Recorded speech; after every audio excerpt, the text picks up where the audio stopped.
nació un jueves 7 de julio de 1983 en Mutriku, Euskadi. Cuando era aprobada por decreto la reconversión siderúrgica, al mismo tiempo que Ruiz Mateos recibía el auto de procesamiento y dos golpistas ecuatorianos eran fusilados. Cuando el soborno en Barcelona comenzaba sus andaduras, mientras un ingeniero almeriense fabricaba munición para Irán.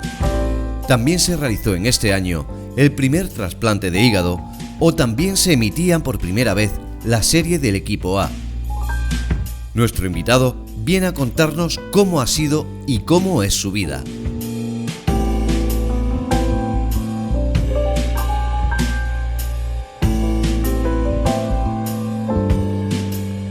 Bueno, Eri, bienvenido. Un vasco en Guarromán. Cuéntanos. Sí, señor. Pues nada, mi padre y mi madre, las cosas de la vida. Mi abuelo emigraron, mi madre era guarromanense, es guarromanense, se fue al País Vasco donde conoció a mi padre y de allí nacieron dos retoñitos, uno de ellos soy yo. Realmente entonces, ¿dónde crece Eric? Bueno, Eric crece más aquí que allí, y yo lo digo siempre y lo digo de verdad. Hay una frase que dicen que es uno no es de donde nace sino donde pace, y yo ya me considero haber pacido aquí. Entonces yo soy guarromanense, o sea, pero de pura cepa, y el que me conoce lo sabe, es decir, no hay duda. Lo que pasa es que eso no quita que no reniegue de donde vengo, ¿no? Y yo nací en el País Vasco, tengo sangre vasca también, y eso no se puede negar, pero mi corazón está en Guarromán, es una obviedad. ¿Tienes sangre vasca, pero tienes los 8 apellidos? No tengo 8, tengo 2 y a duras penas. ¿Cómo fue tu niñez? Pues mira, muy buena, mi niñez la recuerdo muy feliz, no tuve ningún problema. Recuerdo con mucho cariño los jueves en concreto, que esto, como se va a emitir aquí y no allí, pues se puede decir. Mi abuelo muchos jueves iba y me sacaba del colegio allí y me llevaba al mercadillo del pueblo, ahí en el País Vasco, que los mercadillos eran los jueves. Y una vez que dábamos una vuelta por el mercadillo, me llevaba a tomar un mosto y me abrieron la tilla de anchoillas de tapa. Y guardo todos los jueves con un cariño enorme hasta que se enteraron mis padres, porque siempre me ponía malo los jueves por la mañana hasta que se lo dijeron a mis padres y ya averiguaron que era mi abuelo que me iba a sacarme del colegio. Ya que hablas del colegio, hablando de tu colegio, ¿qué recuerdas? Pues mira, yo estuve estudiando en un colegio, primero en una Icastola, que es enteramente vasca, y me sacaron mis padres de ahí. Como digo, mi madre es guarromanense, siempre ha sido guarromanense, y mi madre ni siquiera entiende el euskera, pero no lo habla. Y jamás tuvimos ningún problema serio, pero sí es verdad que hubo un par de incidentes tontos y mi madre decidió sacarme de ese colegio y meterme en un concertado, público concertado, que era religioso, era franciscano. Y la verdad es que recuerdo mi infancia con absoluta normalidad, es decir, muy bien, no te puedo contar ningún episodio traumático por el hecho de vivir allí, al contrario, ¿no? La recuerdo muy feliz, de verdad. En aquel entonces las clases en esos momentos eran bilingües, castellano-vasco, o bueno, castellano-euskera. Sí, correcto. Yo ahí había asignaturas que las daba en euskera, aparte de lo propio euskera, que es una asignatura en sí, y luego había asignaturas que las daba en castellano, correcto. ¿La lengua de nacimiento se nace, se hace o también se pierde? Yo creo que se nace y se pierde si uno quiere. Y yo nací con el castellano y me moriré con el castellano. Imagino que fueron tiempos difíciles, aunque creo que de pequeño no eras consciente, o sí eras consciente. Sí, algunas cosas las intuyes y otras incluso las ves. Yo sí recuerdo haber visto, bueno, pues jaleos en manifestaciones que te pillan, pues porque vienes de la compra con tus padres y te pillan. Sí recuerdo ver algún contenedor ardiendo, pero verdaderamente tampoco recuerdo una infancia traumática, como he dicho antes. Y de hecho, alguna vez yo veraneaba aquí, casi siempre veraneábamos aquí. Ahora aquí mis abuelos tenían casa, en fin, y es la tierra de mis abuelos, como tú entenderás, veníamos aquí. Y sí que es cierto que muchas veces oía, bueno, ahí que están con las metralletas por la calle. No, allí la gente va como tú y como yo, por la calle, normal. A veces ocurren incidentes, sin más. Pero es verdad que yo podía calificarlos desde la óptica de un niño, ¿no? De que en una infancia, si tus padres te protegen, como también lo han hecho los míos, pues tienes una infancia normal. Estaba ya en esa época que tú estuviste viendo en el País Vasco muy presente el tema de la organización terrorista. Claro, ten en cuenta que nosotros pillamos la época ya, la última etapa, digamos, de ETA, y el tema sobre todo de los presos. Y bueno, sí, es un hecho bueno, que los balcones pues, se llenaron de pancartas, aquellos que comulgaban con esa ideología, claro, no todos, de Euskal presoak Euskal Herrira o Euskal presoak etxera, que lo que quiere decir es que los presos vascos a casa, es decir, acercarlos allí, ¿no?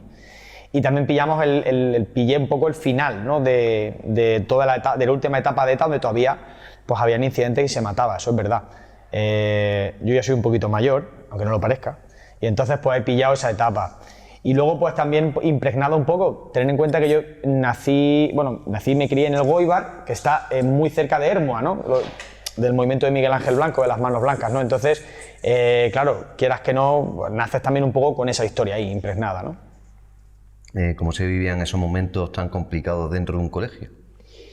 Bueno, como digo, a mí me sacaron de la Icastola cuando era muy pequeñito, muy pequeñito. No recuerdo exactamente la edad, pero yo entiendo que sería en la primera etapa educativa. O sea que yo ya, cuando puedo tener conciencia de colegio, yo ya estaba en el franciscano. Entonces, en el franciscano la verdad es que, salvo por tener que asistir a las misas obligatorias y a las cenizas del Día de la Cruz, pues no te puedo contar cosas... No puedo verdaderamente decir, en mi colegio por lo menos yo no puedo hablar de sesgos ideológicos para nada. ¿Por desgracia ha vivido algún momento cercano con esos fatídicos acontecimientos o no? Sí, evidentemente los conoces, los ves, conoces a gente, pues después te das cuenta de que hay familiares que han tenido o han participado en redadas con la policía y tú le preguntas a tus padres por qué ocurre aquello, ¿no?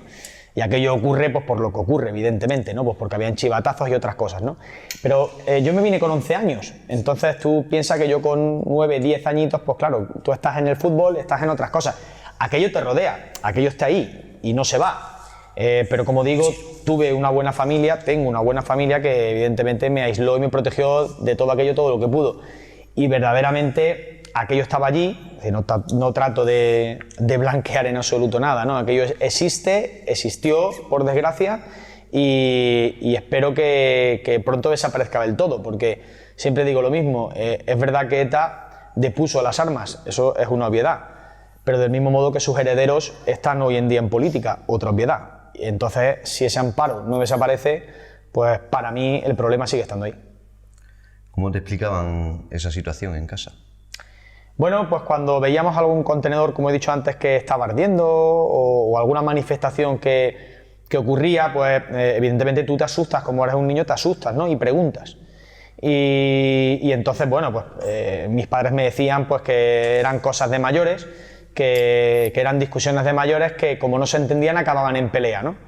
Y claro, con 10 o 9 años que te peleas por un balón de fútbol, pues imagínate, te decían eso y te dejaban tan convencido, ¿no? Evidentemente es muy triste tener que ver esas estampas, ¿no? Cuando lo ideal es que esas estampas no tapen una tierra que es maravillosa y todo el que ha estado allí lo sabe, ¿no? Por sus paisajes, por su gastronomía. Entonces es triste que la estampa o la imagen o la fotografía que te pueda llevar de allí en algunos casos esté salpicada o manchada por esas otras imágenes, ¿no? Lo cual es lo que más tristeza me da, porque yo he seguido allí después veraneando, he llevado a mi mujer y a mis hijos allí, lo hacemos asiduamente, procuro casi cada año hasta que llegó la pandemia pasar al menos un par de días o 3 al año allí. Y de verdad que no tengo ningún tipo de, al revés, de añoranza, de cariño, y me gusta pasar ciertos días allí, ¿no? Y de verdad que soy un enamorado de aquello, ¿no? Porque de verdad que lo siento así.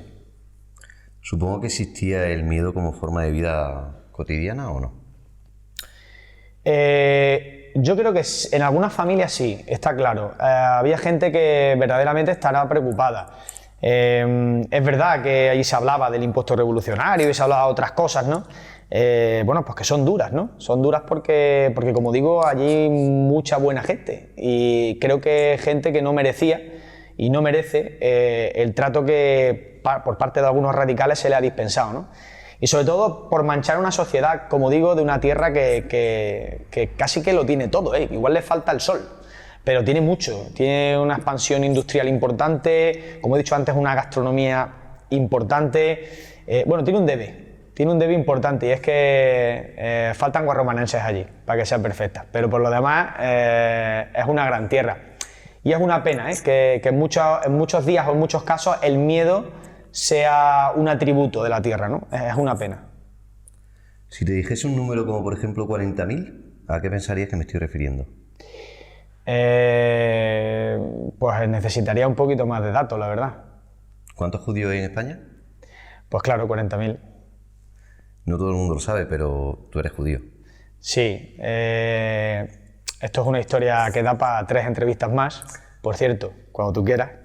Pero sí, nosotros decidimos convertirnos al judaísmo y, bueno, por un origen que viene también de mis antepasados y tal, que está por ahí y bueno, pero también muy relacionada con un amor a primera vista que tuve yo con la tierra de Israel y que mucha gente me entenderá cuando lo diga. Y es verdad, sí, somos judíos, sí. ¿Eso fue algún hándicap para sentirte excluido? No, para nada. Yo allá donde voy uno no va diciendo qué religión profesa, pero tampoco me escondo. Es verdad que tengo cosas que van a llamar la atención muy rápido si pasas un día conmigo, como por ejemplo la alimentación, pero todo el que me conoce sabe cómo es mi carácter y yo me adapto a todo y procuro explicar las cosas con total normalidad. Y si un día no tengo que comer jamón, pues no lo como y no pasa nada. Si un día tengo que comer 3 veces pollo 3 días seguidos, pues me lo como y no pasa nada. Es decir, que soy una persona, yo siempre me gusta decir que tengo muchos defectos, pero de las pocas virtudes que tengo es que soy fácil para convivir. Entonces eso te hace siempre más fácil las cosas. Mucha gente no sabrá cuál es la mayor diferencia entre la religión judía, el judaísmo, y la religión católica. Bueno, hay como digo, esto da para un programa entero o para 3. Hay varias diferencias. Fundamentalmente, bueno, la alimentación es una de ellas, que sabéis que la Biblia se divide a grandes rasgos en 2 testamentos. Bueno, el judaísmo se basa fundamentalmente en el primero, mientras que el cristianismo lo engloba un poco todo, incluso centrándose quizás más en el nuevo, ¿no? Te hablo a muy grandes rasgos. Luego, evidentemente, el día de descanso, religiosamente hablando, de un cristiano es un domingo, el de un musulmán es un viernes y el de un judío es un sábado, ¿no? Entonces, pero te estoy hablando a muy grandes rasgos, ¿no? Dentro de un año judío, ¿qué celebración es la que más te gusta? Pues mira, hay varias, pero también va por etapas de vida, ¿eh? Conforme vas creciendo o vas pasando etapas de tu vida, igual vas cambiando de gustos en las festividades. Y te digo por qué. Porque a mí me gusta y me ha gustado siempre la Pascua judía, la Pascua, Pesaj, que se llama en hebreo. Que, bueno, al final lo que se conmemora es la salida de Egipto. Entonces estamos 7 días comiendo pan sin levadura, celebrando, contando la historia a nuestros familiares. Bueno, pues ahí es muy bonita. Pero ahora en la actualidad te podría hablar de Hanukkah, que viene a ser la Navidad judía, que muchas veces coincide en calendario incluso. Y ahora, ¿por qué es la Hanukkah ahora? Pues porque tengo hijos y es cuando le das los regalos a los niños, es cuando a ellos los ves, bueno, pues emocionarse, saltar, disfrutar, la magia, ¿no? De todo esto, ¿no? Y entonces es la que ahora más disfruto. ¿Has visitado Israel? Sí, 4 veces. ¿Qué es lo que más te gusta de Israel? Todo. Pero si tuviera que destacar algo, mira, es un país que te podría asemejar en cuanto a la definición al País Vasco, en cuanto a eso de que a veces tenemos en la cabeza de que están todo el día en guerra. ¿No es así? No es así. Israel, y poca gente lo sabe, es número 2, 3 del mundo en patentes. Fijaros, un país que es de grande como Andalucía, en habitantes. Entonces, creo que tiene un mérito importante, ¿no? Y tiene en su haber, por ejemplo, pues nuestro riego por goteo. El riego por goteo que usamos en los olivares aquí, pues es la patente es israelí. Pero te hablo de temas de ordenadores, en tecnología, son punteros, ¿no? Y te podría hablar de un montón de cosas más. Israel es cultura, Israel es sol y playa, Israel es su gente, es gastronomía. Es un país, es una flor en el desierto. Así lo definiría yo. El Muro de las Lamentaciones es un lugar único. Sí, bueno, es uno de los lugares más santos para el judaísmo, es lo que queda supuestamente del templo. ¿Qué significa el Muro de las Lamentaciones para un judío? Bueno, Para nosotros significa mucho, y en particular para mí te digo que cómo eclosiona mi interés por el mundo judaico y Israel. Pues en un viaje que es cultural, podríamos definir como de turismo, de cultura tal, que se hacen como tantos que hay, pues cuando toca la parte judía y yo toco el muro, ten en cuenta que yo era un adolescente prácticamente, pues vamos, justo ese año he empezado la universidad, o sea que imaginaros lo que os estoy contando. Pues en el muro uno llega, mete un papelito con sus buenas acciones, sus buenos deseos, se pone una kipá, que es un sombrerito que sabéis que los judíos se ponen para las celebraciones, porque es de obligado al estar en lugar santo, y cuando estás en el muro y lo tocas, haces una pequeña oración cuando metes el papelito con tus deseos, ¿no? Tus buenas acciones. Y yo lo hice sin esperar nada a cambio, es decir, pues como cuando habíamos estado en otros sitios, en otros lugares santos, ¿no?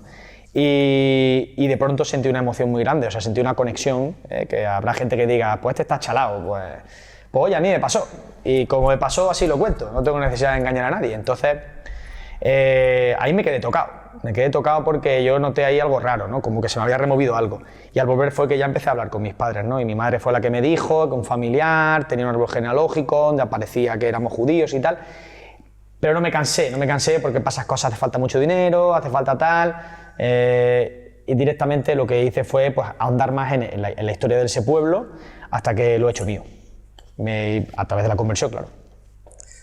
Israel-Palestina, un conflicto que empieza en 1948. Bueno, en 1948 nace el Estado de Israel y empiezan las guerras de forma oficial. El conflicto empezaba antes porque ten en cuenta que con la ocupación inglesa hay un protectorado allí donde esa tierra ahora mismo no es de nadie, ¿vale? Es, digamos, territorio de protectorado inglés. Y ahí había musulmanes, por definición palestinos, y había judíos. Siempre ha habido judíos en Israel.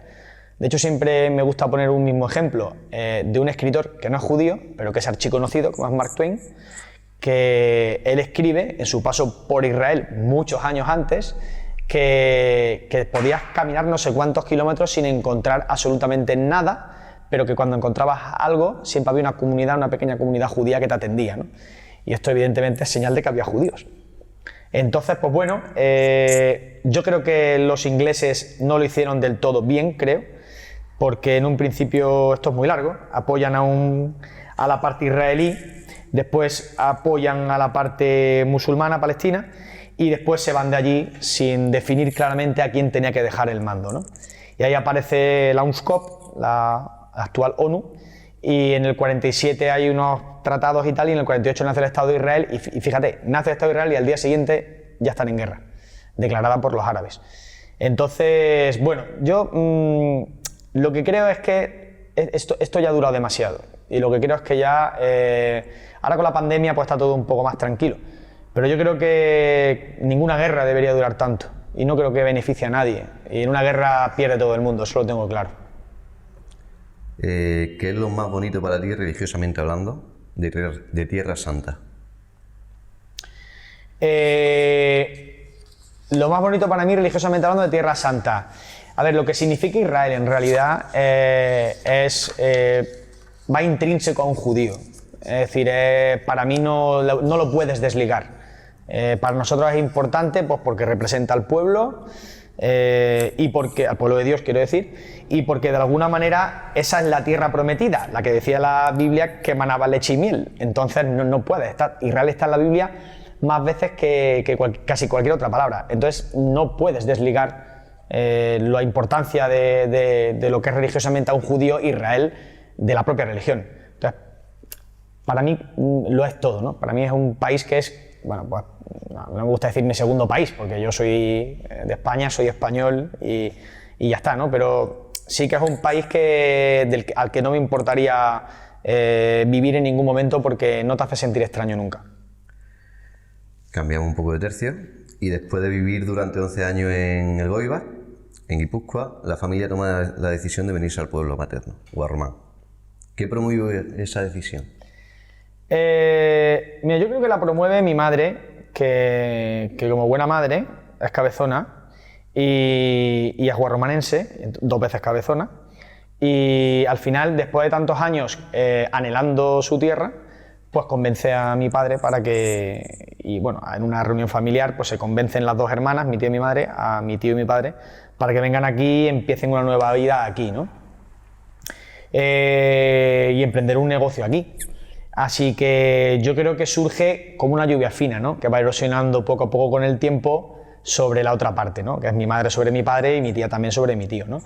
Ten en cuenta que mi madre, pues, como he dicho antes, es nacida aquí y mis abuelos son los dos de aquí. Entonces, claro, al final la tierra es la tierra, la casa estaba aquí, ellos van tirando y al final, bueno, es una lluvia fina que va erosionando y acabamos aquí.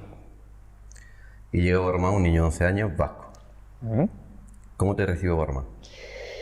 Aquí hay una historia muy bonita que muy poca gente conoce y no suelo contarla mucho y tampoco sé por qué, que debería de contarla más.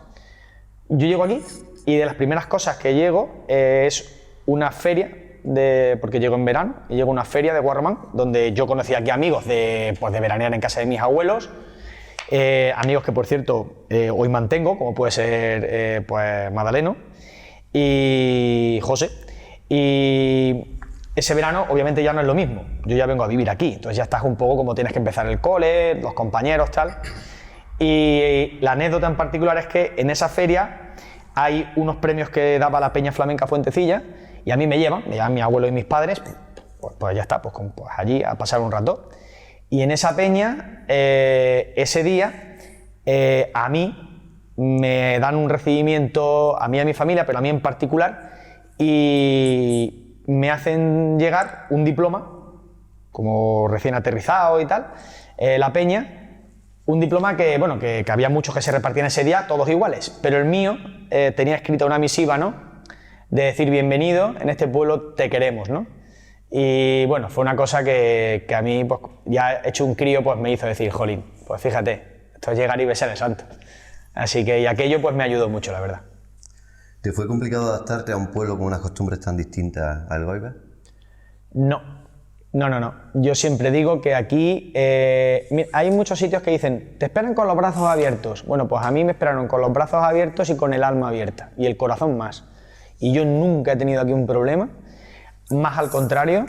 También por mi manera de ser, que soy sociable, que soy abierto, pues yo también enseguida he estado en muchas asociaciones, pues me apunté enseguida al baile, yo he hecho flamenco, o sea, yo no me ha dado miedo nada. Entonces soy una persona, ya te digo, por el deporte, por muchas cosas, ¿no?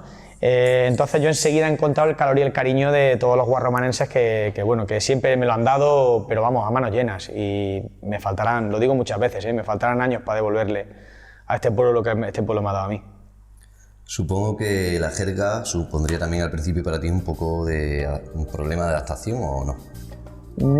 No creas, yo llegué, claro, con 11 añitos enseguida te adaptas, pero bueno, había pequeños matices, pequeñas cosas, pero no podría destacarte nada. Yo enseguida me adapté pronto al colegio, enseguida empecé a juntarme con mi grupo de amigos, que son los mismos que mantengo hoy, o sea que no tengo ningún problema.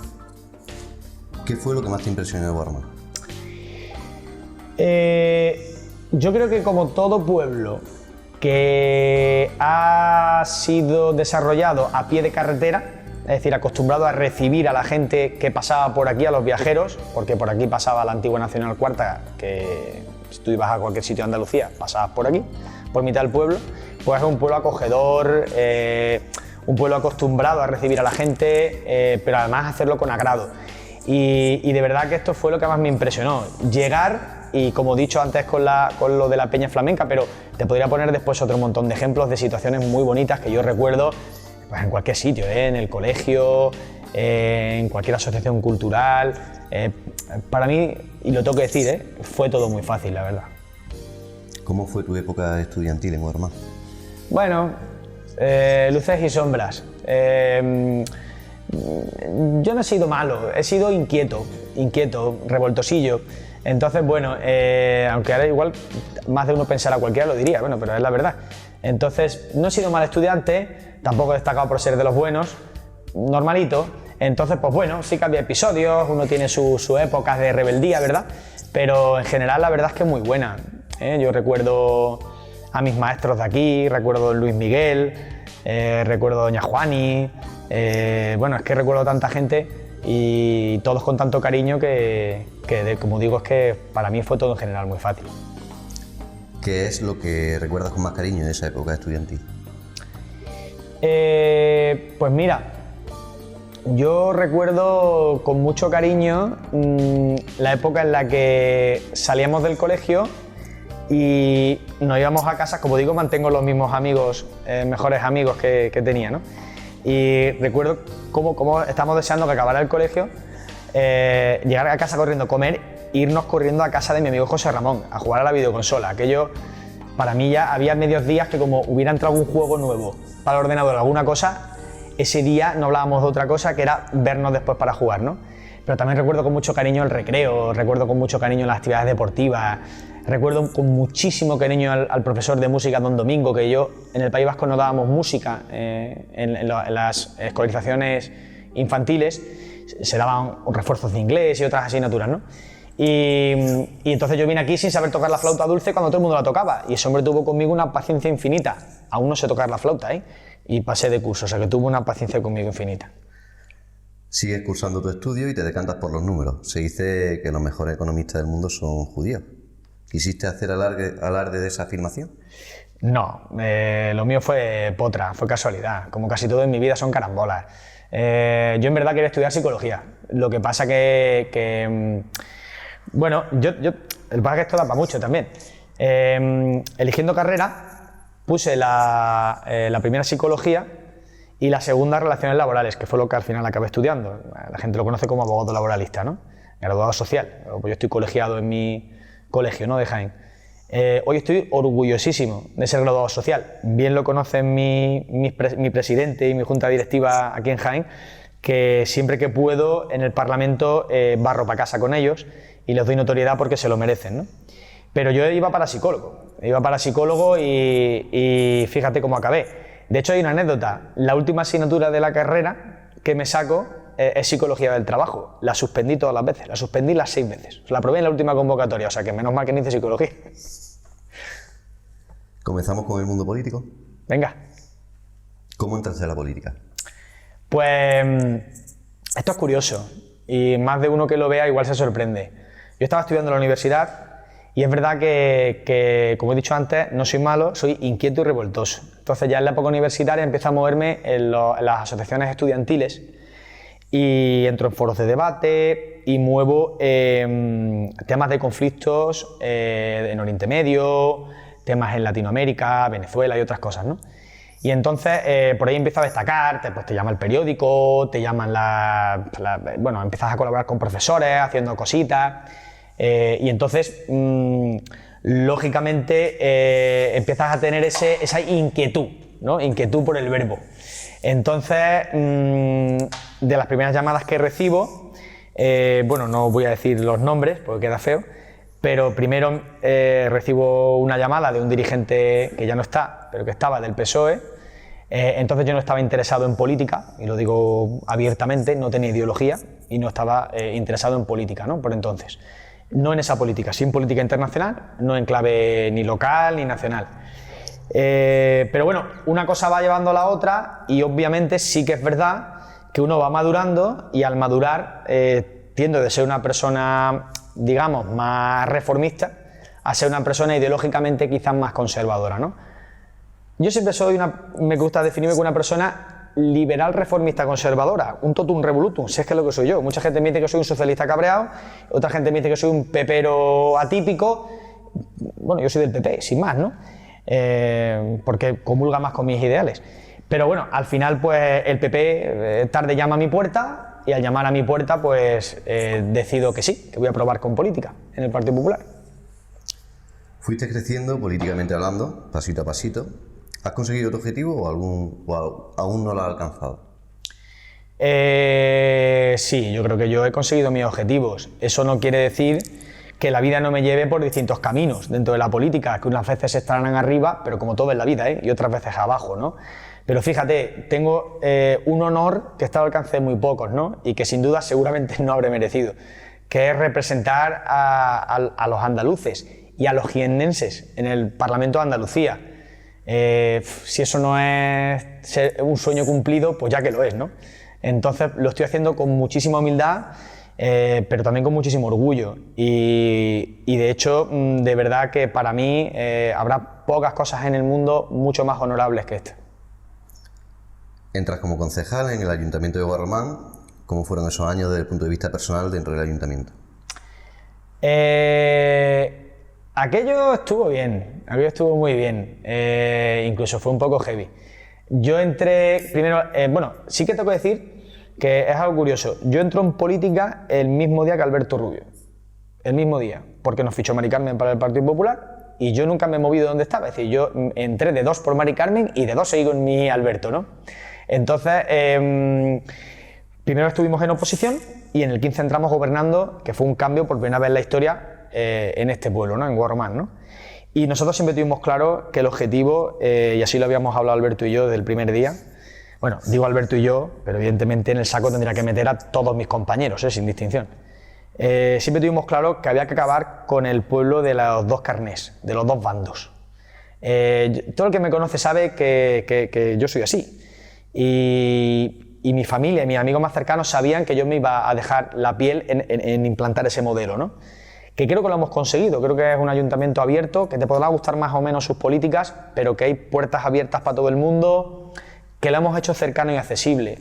Eso no lo puede decir nadie. Yo creo que todo el mundo... Yo creo que en 5 años de gobierno he atendido, pero como las mesas en hostelería, le he dado varias vueltas a todas las personas del pueblo cada año. Y me encantaba, y me encanta, porque estar al lado de mis vecinos, la verdad, también te da calentamiento de cabeza, pero será uno de los recuerdos más bonitos que yo me lleve de la política, sin duda. Supongo que recibes una llamada para pegar un cambio a tu vida. ¿Quién te llama? Bueno, a mí me llama el presidente, me llama Pablo Casado, y me dice pues que quiere contar conmigo para la lista al Parlamento, y que quiere que vaya de número 2. Al Parlamento. Y claro, yo no me lo esperaba. Yo, como todo el mundo sabe y conoce, yo llevaba ya más de 10 años trabajando en la asesoría y lo compaginaba con la teniente alcaldía, ¿no? Y bueno, no me lo esperaba, la verdad.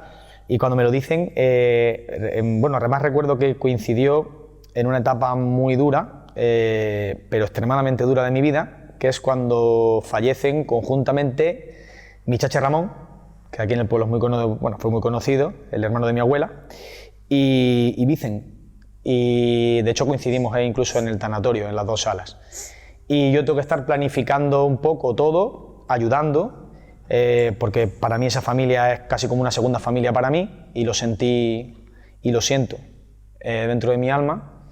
Y fue una llamada que fue muy feliz, pero también en clave agridulce por lo que te estoy contando. Y bueno, esa tarde pues me pegué una panza a llorar, porque entre eso y entre tener que decirle a mi jefe que después de 10 años o más de 10 años me tenía que ir de ahí, mi jefe que se había convertido en mi amigo, pues imagínate lo que supuso. De hecho, como anécdota te contaré que eran las 5:30 de la tarde, llevábamos media hora abiertos o algo así, y tuvimos que cerrar la asesoría y él se fue para Linares y yo me fui a dar paseos por ahí a llorar por el pueblo del dolor. Era una sensación muy agridulce, porque al final es, jolín, donde estás a gusto no te quieres ir. Y esa es la realidad. Lo que pasa es que no sabes cuántas veces va a pasar el tren por tu vida, ¿no? Consideré que era un tren, hablé con mi mujer evidentemente y decidimos dar el salto y montarnos en ese tren. Ya veremos. Llega tu primer día en el Parlamento. ¿Cómo te sentiste? Perdido, totalmente perdido. Yo sé que hay muchos políticos que, de todos los colores, que muchos parece que van, bueno, que están en otro nivel. Yo no. Yo lo digo abiertamente, yo me encontraba perdido. Todavía a día de hoy estoy aprendiendo y todavía a día de hoy me queda mucho por aprender. Llevamos la mitad de legislatura, en mi caso 2 años, siempre digo que llevo 2 años de político profesional y aún sigo aprendiendo. Pero es una experiencia que si no habéis visitado el Parlamento os recomiendo que visitéis. Aquello es una maravilla, una obra de arte trabajar allí y deleitarte solamente por donde tú trabajas. Además haciendo lo que más te gusta, pues 2 más 2 son 4. 2 cargos, uno como concejal, otro como parlamentario, ¿eran incompatibles? No legalmente. Ética y moralmente ya es otra cosa, aunque yo he de decir que, y esto bueno, es verdad porque en ningún momento ha sido cuestionado, pero lo quiero dejar claro, yo hice algo que poca gente hace, y no es meritorio, pero sí que debería ser algo que debería hacer todo el mundo. En el momento en que yo entro a pasar parte de una lista, que ni siquiera ha empezado la campaña, yo cedo mi sueldo en el Ayuntamiento de Guarromán, que eran 500 y pico de euros, no me acuerdo el piquito cuánto era, lo que yo ganaba, que era por parte de una liberación, por lo que dejaba de ganar yo por mi trabajo en la asesoría, por las horas que invertía en el ayuntamiento, ¿verdad? Pues yo dejé de ganar eso y me puse a trabajar simultáneamente en los dos sitios, primero sin sueldo, hasta que empezaron a pagarme en el Parlamento, que si no me falla la memoria, creo que fue en enero o en febrero, o sea que estuve 3 meses sin cobrar nada, pero creo que éticamente era lo justo y así debería ser. Y no, incompatible no era. Lo que pasa que si la pregunta va porque a la larga dejo de estar en el ayuntamiento, nadie esperaba esta pandemia. A mí me arrolló, me pasó por encima. Yo perdí un montón de kilos, me quedé muy delgado y lo pasé muy muy mal. Ten en cuenta que yo, y el que me conoce lo sabe, no rehuyo nunca una responsabilidad, jamás. Y yo me tiré a la calle con el resto de mis compañeros y el resto de voluntarios y de gente que siempre tengo que decir anónima, porque a día de hoy no han querido nada para sí, sino ayudar. Pero yo no rehuí nunca mi parte y yo me tiré a repartir EPIs, a hacer paquetes, a repartir alimentos, sin comer, sin horas. He estado en casas con gente que ha estado recluida y que poca gente quería ir y he estado llevándole los alimentos cargados de EPIs que apareció un astronauta. Y todo eso, teniendo que entrar en Canal Sur a dar ruedas de prensa por el tema de los ERTEs, acordaros toda la primera hora de la pandemia lo que supuso, esto era una novedad, los ERTEs. Y yo es que soy portavoz de empleo en el Parlamento, entonces fijaros, ¿no? Bueno, de mi grupo parlamentario. Entonces, llegó un momento en el que ya no había vida y ya no es que le quites tiempo a tu familia, ya es que mi familia dejó de existir por un tiempo, ¿no? Y esto es lo último que yo creo que uno tiene que hacer en la vida. Entonces tuve que tomar una decisión. Y todo el que fue el último pleno donde yo me despedí y pudo ver cómo me arropaban todos mis compañeros del ayuntamiento, personal laboral, funcionarios eventuales, y lo que me costó a mí aquello y cómo yo me fui con el alma rota, sabe lo que me costó tomar esa decisión. Todo lo que se dice en las sesiones del Parlamento, supongo que con tanta diferencia entre grupos, las relaciones antes y después de una sesión, ¿cómo son? Mira, en general son buenas. Todos entendemos que estamos haciendo nuestro trabajo. Pueden ser debates vehementes, aguerridos, pero generalmente la sangre no llega al río. Yo a día de hoy puedo decir con absoluta rotundidad que tengo compañeros que ya casi se pueden decir amigos en todos los bandos, en todos los colores políticos, en todos los partidos. Y te puedo destacar a Nacho de Adelante Andalucía, o a Chus, te puedo destacar del PSOE a Noelia o a María Márquez, te puedo destacar de Ciudadanos a Mónica Moreno, que también va por Jaén, o te puedo destacar a, no sé, de Vox te puedo destacar a Rodrigo, a Benito, a Curro. Es decir, si es que de verdad uno entra con sus amigos del PP, pero si uno tiene la forma de ser que tengo yo, lo normal es que salgas con amigos en general, porque bueno, al final los amigos los elige uno por mucho más que un ideario político, ¿no? Y quiero pensar que en general todo el mundo piensa lo más parecido a esto. ¿Cuál ha sido el momento más difícil que haya vivido en el Parlamento? Ahora sin duda. Está siendo muy duro, porque la pandemia tiene dos caras y esto por definición lo entiende todo el mundo. La cara A es la cara sanitaria y la cara B es la cara económica.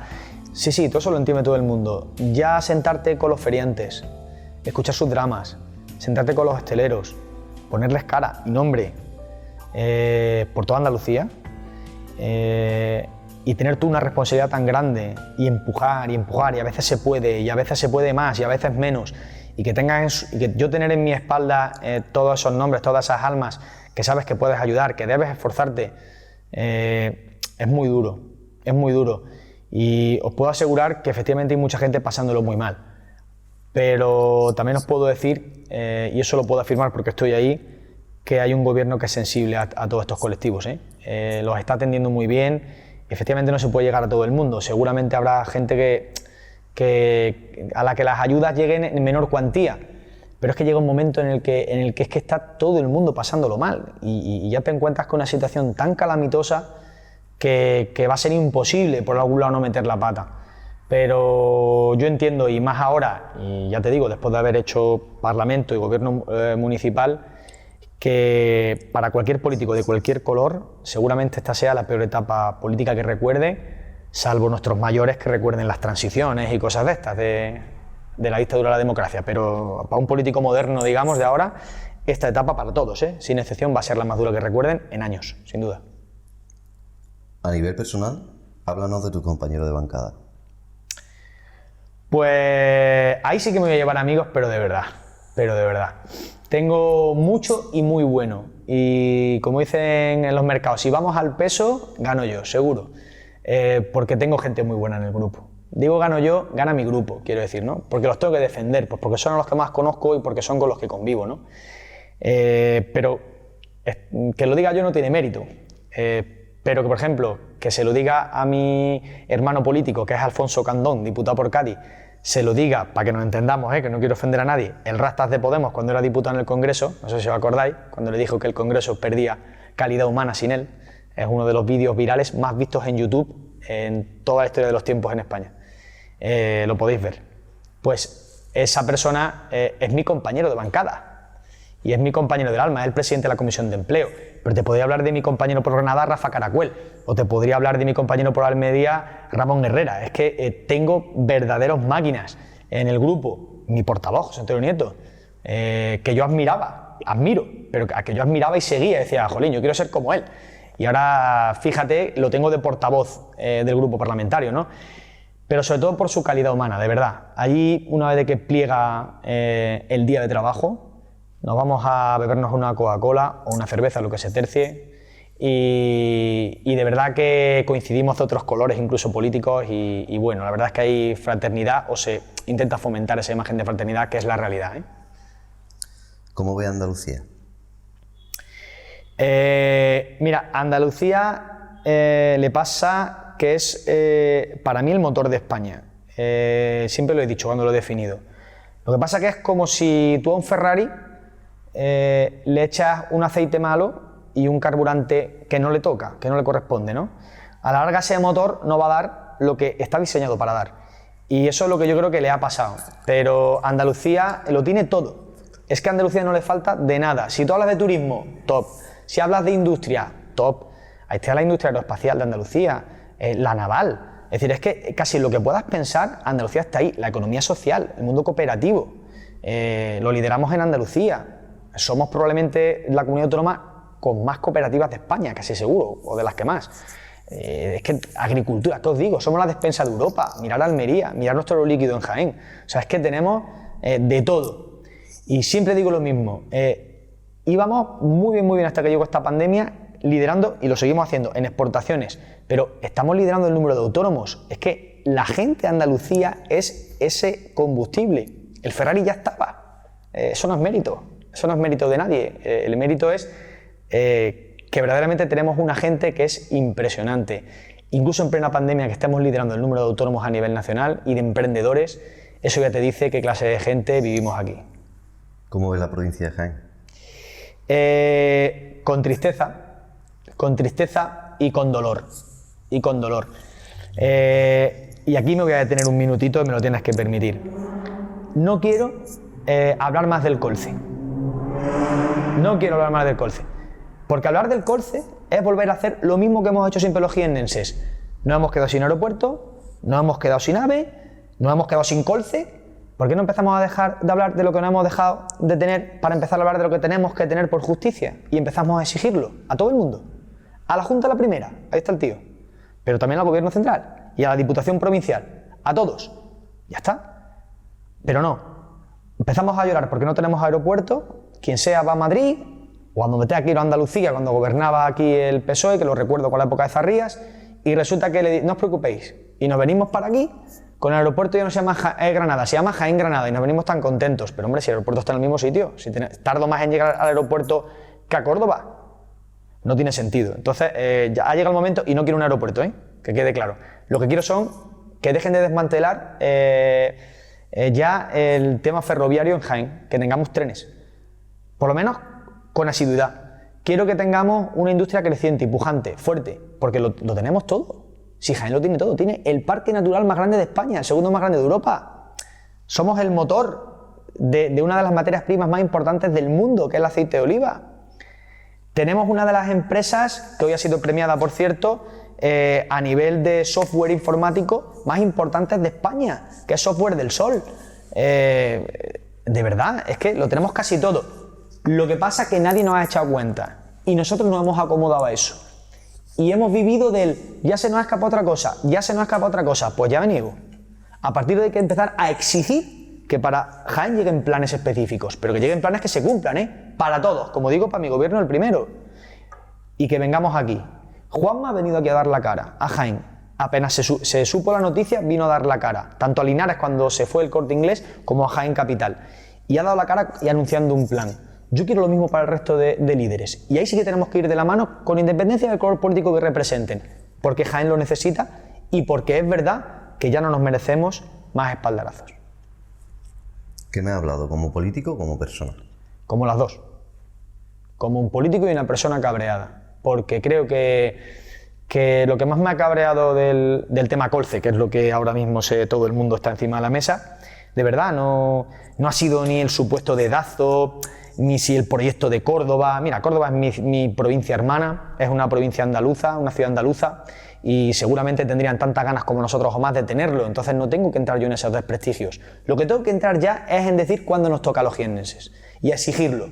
Entonces, ¿hacia ahí tiene que ir el teledirigido todo nuestro esfuerzo? Vamos a dejar de seguir entrando en más guerras, ¿no? Que yo entiendo que la gente está cabreada, está harta, y la gente quiere manifestarse y está cansada, y lo entiendo, pero esto tiene que servir para algo. Esto no se puede acabar en una manifestación en Despeñaperros, una cacerolada, o en coger los coches y atascar Jaén. Esto tiene que ir más allá. Y no digo que haya que llegar con el coche a Madrid o a Sevilla. Digo que lo que hay que hacer es exigir planes, infraestructuras, desarrollo del tejido social y económico, y eso solo puede ser yendo de la mano y empezando a dejar de ver lo que pudo ser y no fue, para empezar a ver lo que debe ser.